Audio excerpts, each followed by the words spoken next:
Today, our next problem is this. Okay. Then, in this figure, we shows a hexagonal prism. This is the front view and this is a top view. Okay. Then, hexagonal prism with a square, say, hole in it. ठीक आहे. आता या टाईपचा काही problem होतो लक्ष द्या. पहिल्यांदा मी काय विचार करतोय की या टाईपचा सपोज प्रॉब्लेम असेल ना तर त्या प्रॉब्लेमसाठी लाईन डायग्राम येणार की कर्व डायग्राम येणार. बघा काय आता आपल्याकडे अवेलेबल असणारा जो आपला मेन ऑब्जेक्ट आहे तो आहे hexagonal prism. Hexagonal prism has all the sides. बरोबर आहे. आणि सेकंड ऑप्शन इज सेकंड जो ऑब्जेक्ट आहे ना तो काय आहे तर स्क्वेअर होल आहे. ठीक आहे. दोन्ही सुद्धा लाईन डायग्राम्स आहेत. याचा अर्थ काय तर याच्यापासून डेव्हलपमेंट जे तयार होणार आहे ना ती एक लाईन डायग्रामच असेल, ती कर्व डायग्राम नसणार. आता इन केस सपोज तर या ठिकाणी हेक्झागोनल प्रिझमच्या ऐवजी सिलेंडर असतात तर एक मला कर्व डायग्राम आली असती. किंवा इच्या ठिकाणी मी जे स्क्वेअर होल आहे त्या स्क्वेअर होलच्या ऐवजी सपोज जर त्या ठिकाणी सिलेंड्रिकल किंवा सर्क्युलर असेल तर कोणत्याही सेमी सर्क्युलर होल असेल तर त्या ठिकाणी येणारी डायग्राम सुद्धा कशी असली असती तर आपली ती डायग्राम आहे ती कर्व डायग्राम असली असते. पण या केसमध्ये काय आहे दोन्ही ऑब्जेक्ट आहेत ते दोन्ही object are in a line diagram. Therefore the development is also in the form of line diagram. Let us see how to draw the development of lateral surfaces for a hexagonal prism with square hole in it.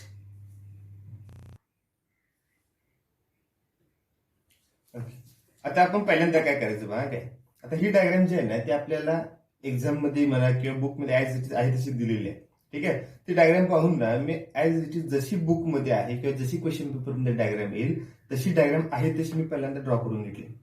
ठीक आहे. Then I am going to first draw the development of lateral surfaces. आता previously आपण काय करतोय previously ना याच्यामध्ये जे hole आहे ते होल मी कन्सिडर करणारच नाही. ठीक आहे. होलच्या नंतर बघू आपण.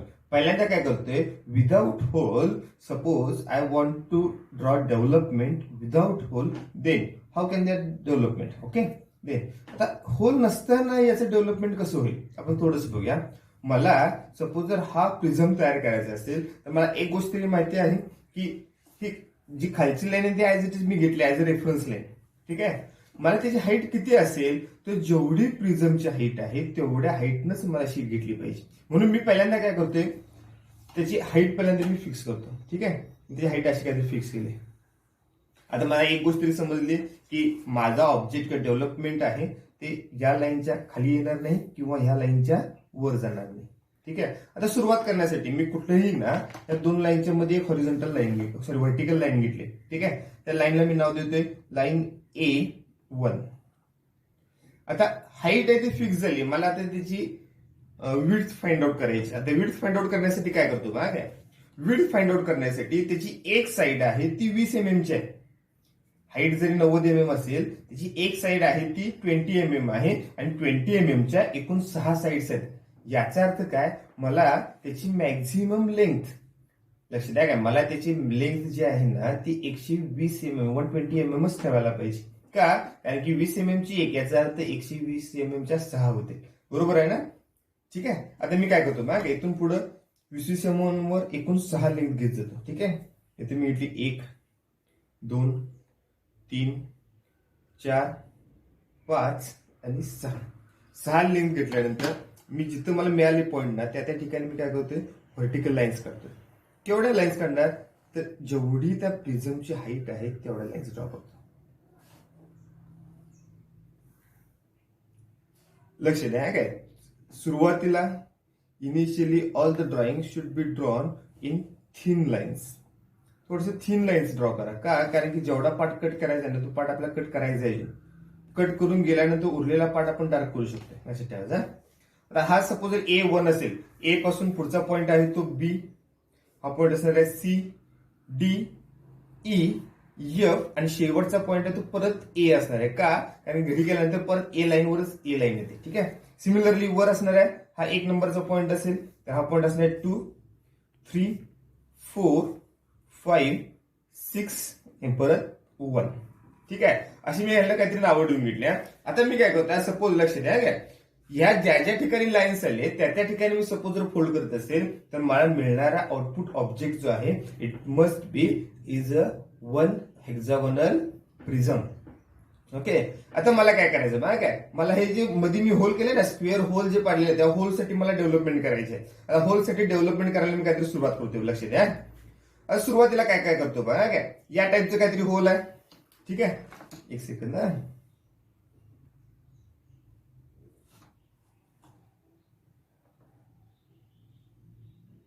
आता होल आहे ना, त्या ठिकाणी मी काय त्या होलला नाव दिलं, PQRS असं काहीतरी नाव दिलंय. ठीक आहे, आता हा जो पॉइंट आहे ना, आपण 1 बाय 1 सगळं घेतोय. ठीक आहे, आता A1 ही लाईन ना त्या होलमध्ये कट होते का? होत नाही, ऍक्च्युअली होत नाही. पण जो पी पॉइंट आहे ना, तो पी पॉइंट आहे तो जस्ट त्याला जाऊन टच झालाय. ठीक आहे, कुठं टच झालाय? ज्या ठिकाणी टच झालाय ना तो पॉइंट सरळ त्याचं प्रोजेक्शन घ्या कुठपर्यंत, तर A1 लाईन पर्यंत. मला इथं पहिला माझा पॉइंट मिळाला, हा पॉइंट असेल माझा P1. ठीक आहे, देन B2 लाईनला लक्ष द्या. काय आता इथं आली 2 नंबरची लाईन कोणती आहे? B2 line. ठीक आहे, B2 लाईन कट झाले का? झाले. किती ठिकाणी झाले? तर 2 ठिकाणी झाले.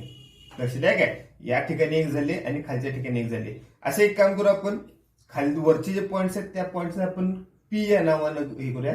ठीक आहे, आणि खालचे जे पॉइंट्स आहेत ना त्यांना नोटेशन देताना आपण Q या नावाने देऊ. ठीक आहे, आता B ही लाईन एकूण 2 ठिकाणी कट झाली. ठीक आहे, मी ज्या ठिकाणी कट झाले त्याचं प्रोजेक्शन मी सरळ नेतोय कुठपर्यंत, तर B2 पर्यंत. ज्या ठिकाणी वरचा पॉईंट मला मिळाला तो मला म्हणतो मी पॉईंट P2, आणि खालचा जो पॉईंट मला मिळतोय त्या पॉईंटला मी म्हणणार Q2. ठीक आहे, मी अजून एक स्टेप पुढे जातोय. मला सांगा, पुढची आपली जी लाईन आहे ना, आता C3 आहे, बरोबर आहे का? C3 लाईन घ्या. C3 लाईन कट झाली का? झालेली आहे. कुठं कट झाली? लक्ष द्या. मला वाटतं सेम याच ठिकाणी कट झाली, तर मी त्याचं प्रोजेक्शन सरळ घेतोय. ठीक आहे, C3 मला इथे मिळाला. सिमिलरली Q3 पॉईंट जो आहे तो मला इथे मिळून जाईल. ठीक आहे, इथे असणार माझा पॉईंट P3 आणि हा पॉईंट असणार पॉईंट Q3. ठीक आहे, त्याच्यानंतर मी पुढे जातो. लक्ष द्या, ही D4 जी लाईन आहे, कोणती लाईन आहे? D4 लाईन कट झालेली नाही, पण त्याला बरोबर एक पॉईंटच्या इथे गेलेला आहे तो पॉईंट. त्यामुळे हा जो पॉईंट आहे ना तो पॉईंट मला मिळाला पॉईंट P4. आता एवढं कट नव्हता, अजून कुठेतरी ही लाईन कट झाली, बरोबर आहे ना? इथं लक्ष द्या, बी आणि सी च्या मध्ये मॅक्झिमम कट झाले. तो पॉइंट आहे वरचा Q पॉइंट आहे आणि खालचा पॉइंट आहे तो कोणता आहे? S पॉइंट आहे. आता कुठं झाले बघा, बी पासून आणि सी च्या बरोबर सेंटर पॉइंटला ते कट झाले, बरोबर आहे ना? बी आणि सी च्या बरोबर कुठे झाले? तो सेंटर पॉइंटला. आता हे 20 mm असेल तर बी आणि सी चा सेंटर पॉइंट असेल तो बरोबर 10 mm वर असणार आहे, बरोबर आहे ना? तर 10 mm वर मी अजून एक लाईन ड्रॉ करतोय. का? कारण की त्याच्यावरचे पण सगळे पॉइंट आले पाहिजे. ठीक आहे, S पॉइंट मला वाटतं इथं बरोबर मिळेल. मी त्याला म्हणतोय पॉइंट QS, आणि Q पॉइंट जो आहे ना वरचा तो मला कुठेतरी वर मिळेल. ज्या ठिकाणी मिळेल कुठपर्यंत? त्या लाईन पर्यंत. ज्या ठिकाणी मिळेल तो पॉइंट असणार आहे माझा PQ असेल किंवा PS घ्या. ठीक आहे, मला एकूण किती पॉईंट मिळेल बघा? 1 2 3 4 5 6 7 आणि 8 पॉईंट मिळेल. आता सिमिलरली मी पुढे जातो. लक्ष द्या, E5 लाईन येत आहे. E5 लाईन येत आहे. E5 लाईन कट झाली का? झालेली आहे. कुठं झाली? या ठिकाणी.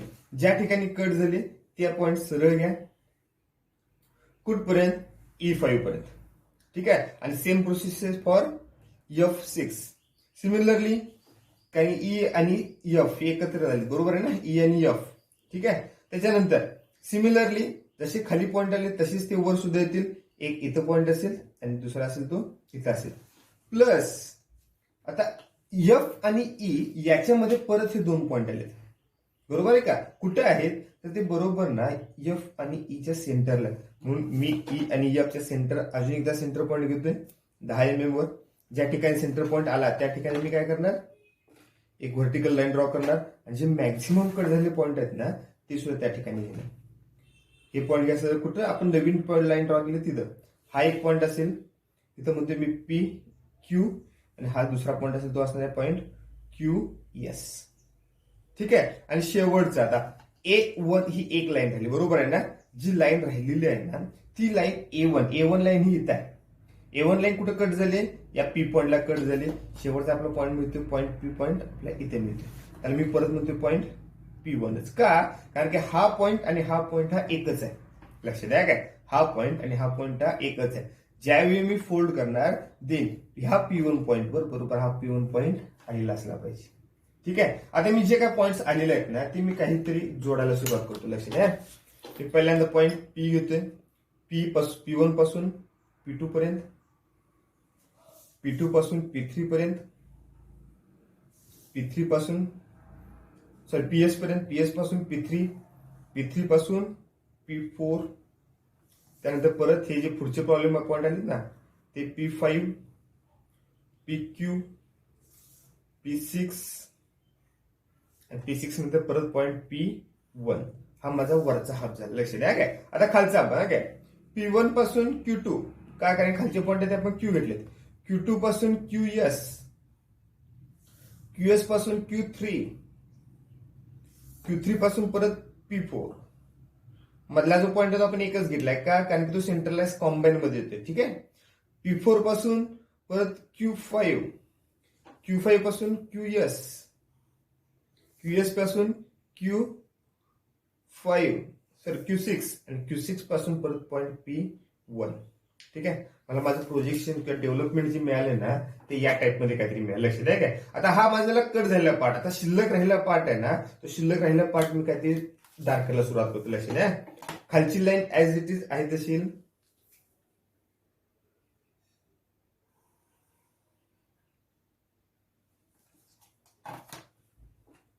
त्यानंतर त्याची टॉप एज किंवा टॉप फेस म्हणतो आपण ती टॉप फेस सुद्धा ऍज इट इज आहे तशी.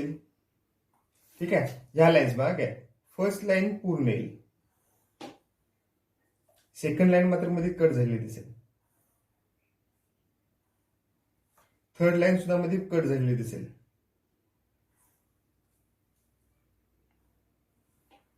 D4 मला पूर्ण दिसणार आहे त्यामध्ये पूर्ण करते. E5 लाईन मध्ये कट झाली त्यामुळे जेवढा पार्ट कट झाला तो काउंट टाका. ठीक आहे. त्यानंतर F6 मध्येच कुठेतरी कट होते. 0 कट झाले तेवढं काउंट टाका. शेवटला असणार आहे A1. हे जे ड्रॉइंग आहे या ड्रॉइंगला आपण म्हणणार आहोत डेव्हलपमेंट ऑफ लॅटरल सरफेसेस. ठीक आहे. आता लास्ट स्टेप माझी एकच राहते. ज्या वेळी मी हे फोल्ड करून एक सॉलिड तयार करण्याचा प्रयत्न करेन त्यावेळी मला तो सॉलिड मिळालेला सॉलिड तो असा दिसेल का एवढंच मला चेक करायचं आहे. यासाठी ना हा जो ऑब्जेक्ट आपण ड्रॉ केलेला आहे तुम्ही थोडंसं कट करायला सुरुवात करू. लक्षात द्या काय. ऑब्जेक्ट आहे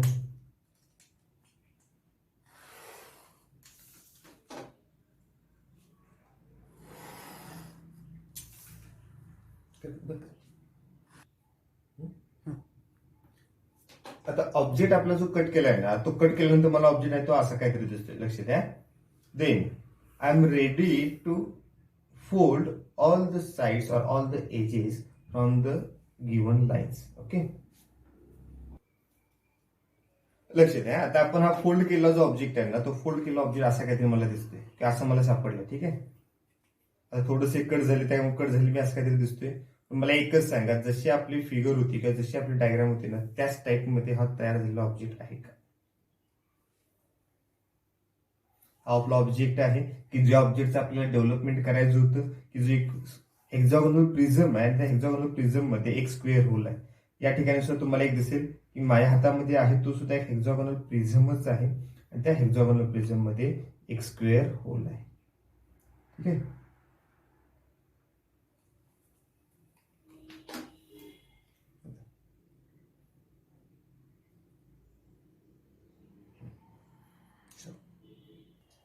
Okay, thank you.